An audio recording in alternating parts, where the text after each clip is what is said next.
Welcome to civil services exam. आज हम देखेंगे यूपीएससी और जो भी एग्ज़ाम है पीसीएस का, ठीक है, उसके मेंस के क्वेश्चन को। और ये क्वेश्चन लिया गया है सामान्य अध्ययन पेपर 1 का जो भूगोल का सब्जेक्ट है, ठीक है, भूगोल के नदी टॉपिक से, ठीक है, जो प्रायद्वीपीय नदियाँ हैं और हिमालयी नदियों टॉपिक से लिया गया है, ठीक है। अब इसमें हम देखेंगे मेंस के क्वेश्चन को डिस्कस करने वाले हैं। आपसे रिक्वेस्ट है कि वीडियो को तब तक आप लाइक कर दीजिएगा, साथ साथ चैनल को सब्सक्राइब भी कर दीजिएगा, ठीक है। हमारा दूसरा क्वेश्चन है, इसके पहले वाला जो है वो वीडियो अपलोड कर दिया गया है। ये जो है दूसरा सीरीज है, मेंस का दूसरा वीडियो है। इस क्वेश्चन में हम देखेंगे हिमालयी नदियाँ पूरे वर्ष प्रवाहित होती हैं, ठीक है, जबकि प्रायद्वीपीय नदियाँ मौसमी बदलावों के प्रति संवेदनशील क्यों होती हैं, चर्चा करना है, ठीक है। क्वेश्चन में क्या कह रहा है, क्वेश्चन का मेन अगर आप देखेंगे तो इसमें बस यही कह रहा है कि हिमालयी नदियां वर्ष भर लगातार बहती रहती हैं, अपवाहित क्षेत्र में रहती हैं।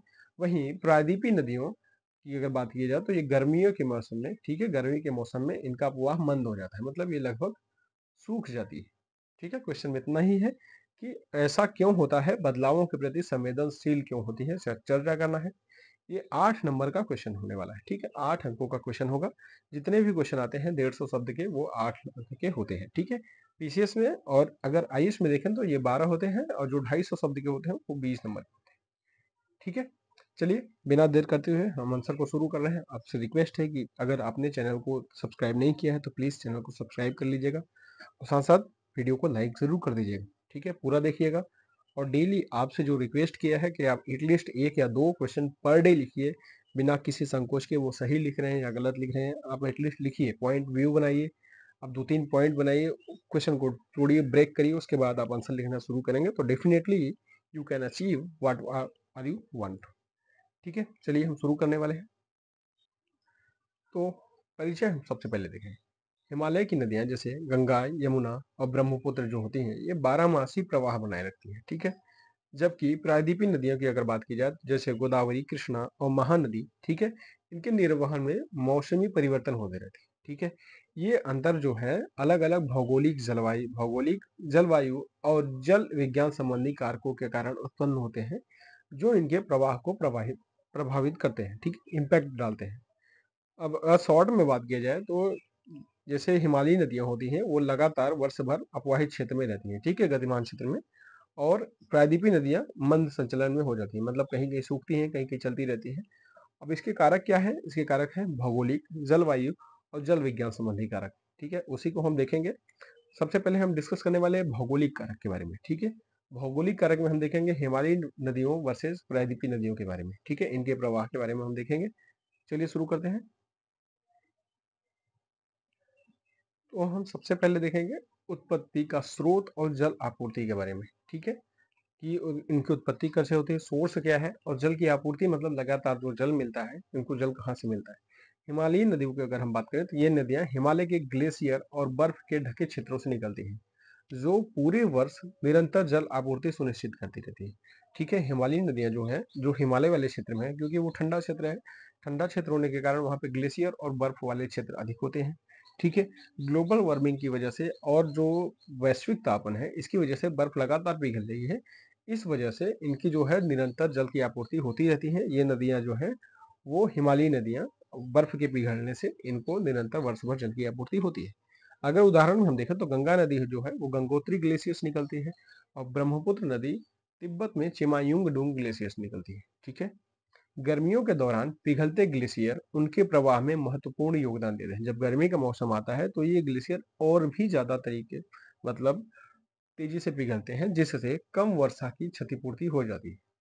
वर्षा नहीं होने के कारण गर्मी होती है, जिस वजह से ग्लेशियर पिघलते हैं और इनके वर्षा जल की कमी की जो क्षतिपूर्ति होती है वो कंप्लीट हो जाती है।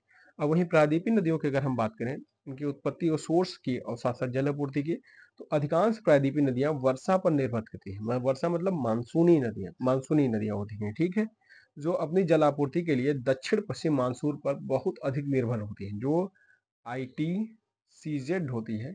ITCZ मतलब आपको दिखाते हैं, एक मैपिंग बनाते हैं, तब आप ITCD आराम से समझ जाएंगे और मानसूनी दक्षिण पश्चिम मानसून आप आराम से देख लेंगे, ठीक है। अगर ये आप भारत का मैप देखते हैं तो ये होता है हिंद महासागर, अरब सागर के सागर, ठीक है, ये अरब सागर की शाखा है, ये हिंद महासागर है, यहाँ से जो हिंद महासागर से चलने वाली पौने होती हैं, ठीक है, ये पौने जो भी प्रायद्वीपीय नदियां होती हैं, इन पौने यानी इन मानसून पौने पर निर्भर होती है, ठीक है। अगर मानसून नहीं है तो ये नदियां सूख जाती हैं।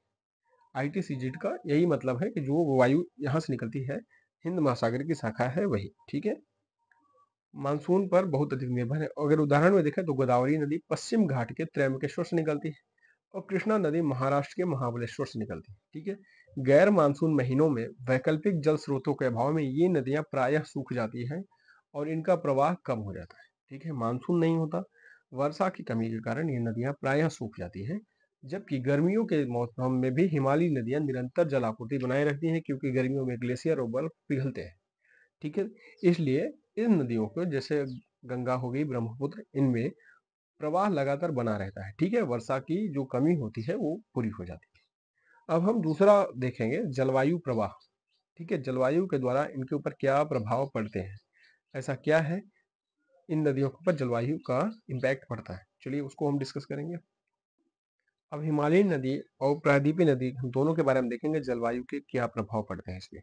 हिमालयी नदी क्षेत्र में आर्द्र और उपोष्णकटिबंधीय जलवायु सर्दियों में हिमपात और मानसून के दौरान वर्षा की निरंतर आपूर्ति सुनिश्चित करती है, ठीक है। हिमालयी नदियां जो है वो आर्द्र और उष्णकटिबंधीय क्षेत्र की जो जलवायु है, सर्दियों में यहाँ पे हिमपात होता है, मतलब बर्फ भी गिरती है, ठीक है।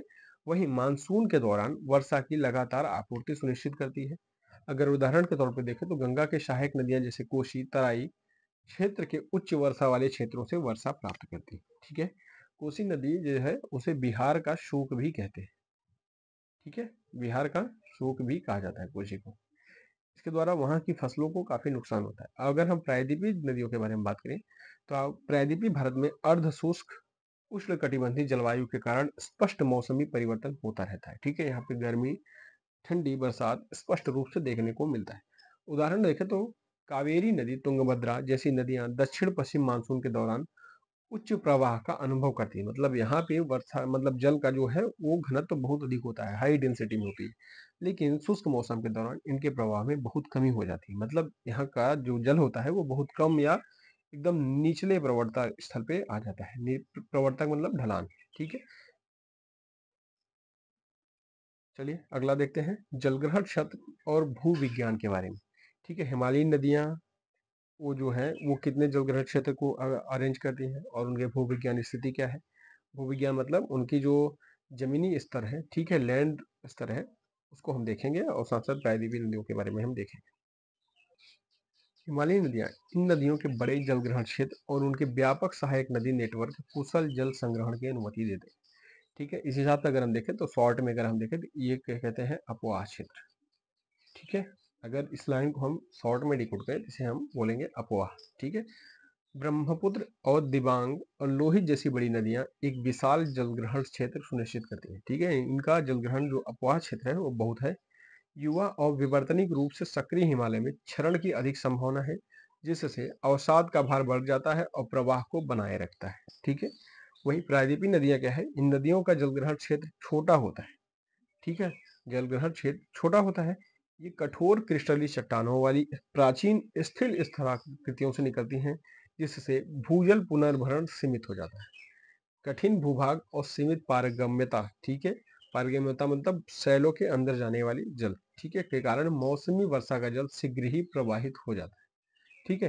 क्योंकि इनकी जो नीचे की चट्टानें होती हैं वो कठोर होती है, ठीक है, इसके कारण सीमित पारगम्यता होती है, सीमित मात्रा में वर्षा का जल जमीन के अंदर जा पाता है और बहुत कम ही, आप समझिए, क्योंकि वो चट्टानी इलाकों से बहती हैं और लगातार वो वर्षा के जल जो है वो इस प्रायद्वीपीय नदियों का जल अपवाह क्षेत्र के माध्यम से सागर में चला जाता है, ठीक है। इसलिए यहाँ पे जल बहुत जल्दी खत्म हो जाता है और ये नदियां प्रायः गर्मियों के मौसम में सूख जाती हैं। साथ साथ इनके लिए जो सबसे मेन टॉपिक है वो मानवीय हस्तक्षेप, ठीक है।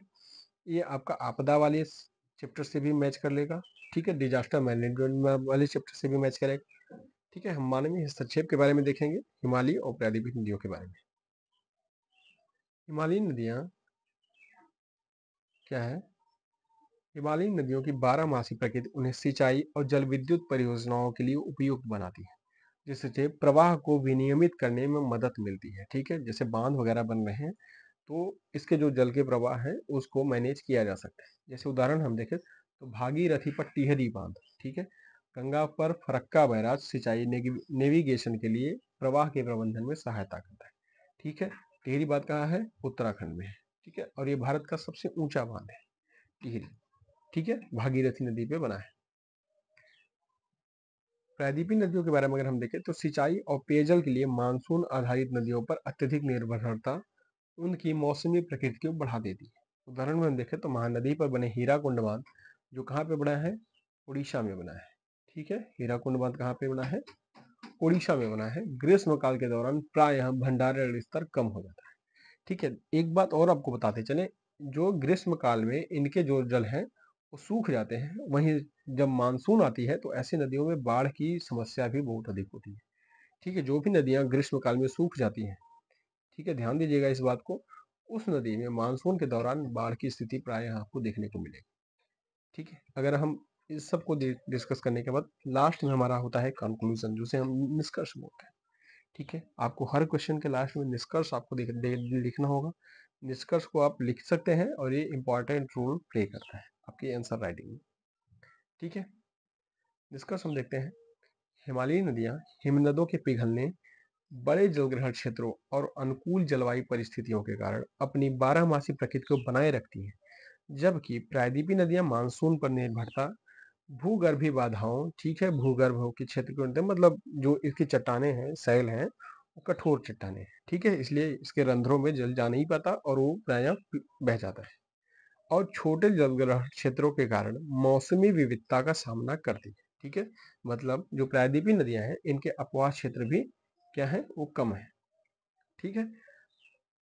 ये अंतर असमानताओं को कम करने और स्थायी जल उपलब्धता सुनिश्चित करने के लिए नदी को आपस में जोड़ने और प्रभावी जल संसाधन प्रबंधन की आवश्यकता को रेखांकित करते हैं, ठीक है। इसलिए अगर शॉर्ट में आप देखें तो इसमें एक बात आपको लिखना है, क्या है कि वो है नदी जोड़ो परियोजना के बारे में, ठीक है। ऐसे क्षेत्र में जहाँ सूखा की समस्या हो जाती है या फिर जहाँ मानसून के समय में बाढ़ की समस्या हो जाती है, नदी जोड़ो परियोजना के द्वारा ऐसी समस्या से निपटा जा सकता है। साथ साथ अगर नदी जोड़ो परियोजना के बारे में अगर बात करें तो इसके नकारात्मक पहलू को हम ज़्यादा नहीं देखेंगे, एक दो पहलू देखेंगे। सबसे पहला जो है वो क्या है?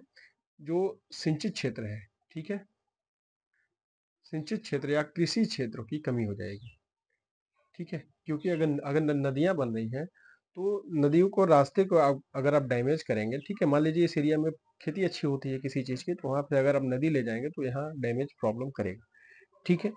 उसके अलावा सबसे बड़ी जो समस्या होती है वो है राजस्व की, ठीक है। इसके लिए आपको रेवेन्यू बहुत ज़्यादा चाहिए। आप एक नहर बनाएंगे तो आपको कई कई करोड़ रुपए लगते हैं। अगर आप नदी जोड़ परियोजना के बारे में आप सोचते हैं तो आपको राजस्व की समस्या देखने को मिलेगी। साथ साथ उसके अलावा आपको कोर्ट की भी इश्यूज देखने को मिलेगी, क्योंकि आप किसी की ज़मीन को ऐसे नहीं ले पाएंगे, वहाँ पे भी आपको केस लाने होंगे। तो ये प्रायः मुश्किल है, लेकिन अगर नदी जोड़ो परियोजना कारगर हो जाती है तो उससे लाभ भी बहुत मिलेंगे, ठीक है। अब इन्हीं चीज़ों को शार्ट में सारणीबद्ध रूप से दिया गया है। अगर आपको ये पीडीएफ चाहिए तो टेलीग्राम का लिंक इसके कमेंट बॉक्स में दे दिया जाएगा, साथ साथ लिंक में दे दिया जाएगा, आप वहाँ से ले लीजिएगा और वीडियो को लाइक करके चैनल को सब्सक्राइब करिए। आशा करता हूँ आपको उससे कुछ सीखने को मिला होगा। आपका दिन शुभ हो। धन्यवाद यहाँ तक पहुँचने के लिए, और रिक्वेस्ट है कि आप एक दो क्वेश्चन ज़रूर लगाइए डेली बेसिस पे, ठीक है। आपका दिन शुभ हो।